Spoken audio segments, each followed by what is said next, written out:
అని చెప్తారు, సీతారామ సమేత అని చెప్పుకుంటారు, లక్ష్మీ నృసింహ అని చెప్పుకుంటారు. అంతేగాని నరసింహస్వామి అని చెప్పుకుంటారా? లేదు. ఆనాడు నరసింహస్వామి ఉగ్ర రూపంలో ఉన్నప్పుడు ఈ మహాసంకల్పం చెప్పుకొని ఇక్కడ అమ్మవారి కూర్చున్న వాళ్ళంతా కూడా కన్యాదానం చేయడానికి సిద్ధమయ్యారు. కాబట్టి ఇప్పుడు ఇక్కడ కన్యాదానం జరుగుతుంది. ఈ కన్యాదానంలో 7 దానాలు చెప్పుకుంటారు. ఆ 7 దానాలు మనం సమర్పించుకోలేం. ఏమేంటివి అంటే మనకు ముందు చెప్తారు. ఇప్పుడు ఈ కన్యాదానంలో, ఈ కన్యాదాన ఘట్టంలో ముందడుగు వేద్దాం. జై శ్రీమన్నారాయణ, జై శ్రీమన్నారాయణ, గట్టిగా జై శ్రీమన్నారాయణ, జై శ్రీరామ్.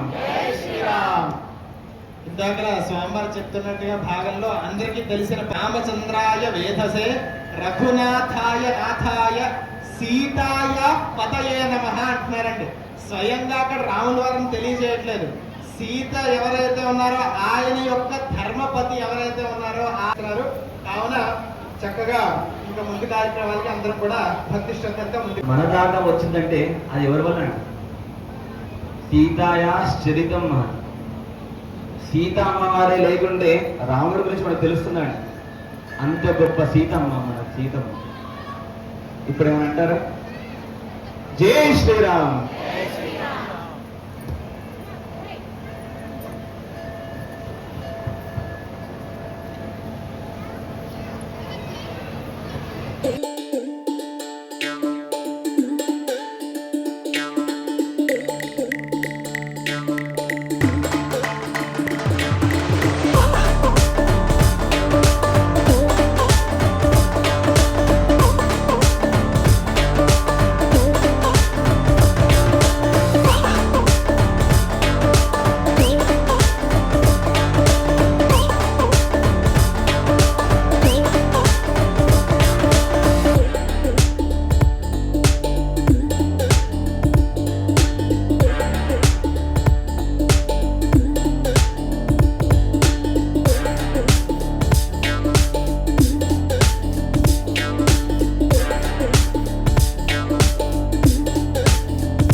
వారి దగ్గర. ఆ తర్వాత వరుడి యొక్క బంధువులందరూ కూడా అప్పుడు వేరే ఒక శబ్దం చెప్తాను, అది ఆ పదాన్ని వారు చెప్తారు. కానీ చెప్పండి. ధర్మేచ అర్థేచ కామేచ మోక్షేచ నాతి చరితవ్యా. ఇప్పుడు మీరు చెప్పాలి. నాతి చరామి. మళ్ళీ చెప్పండి. ధర్మేచ అర్థేచ కామేచ మోక్షేచ నాతి చరితవ్యా. చెప్పండి. నాతి చరామి.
మాల మాల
అక్కడి నుంచి అలా పంపించాలమ్మా, అక్కడక్కడ కాకుండా కాస్త దూరంగా మీ దగ్గర ఉంచుకోవాలండి.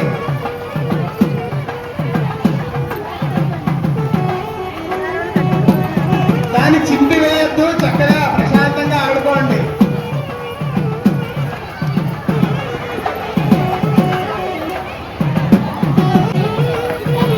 అదేమా ఎదురా ఒక 5 నిమిషాలు బంతాట ఆడాలి. బంతి కనుక చిరిగిపోతే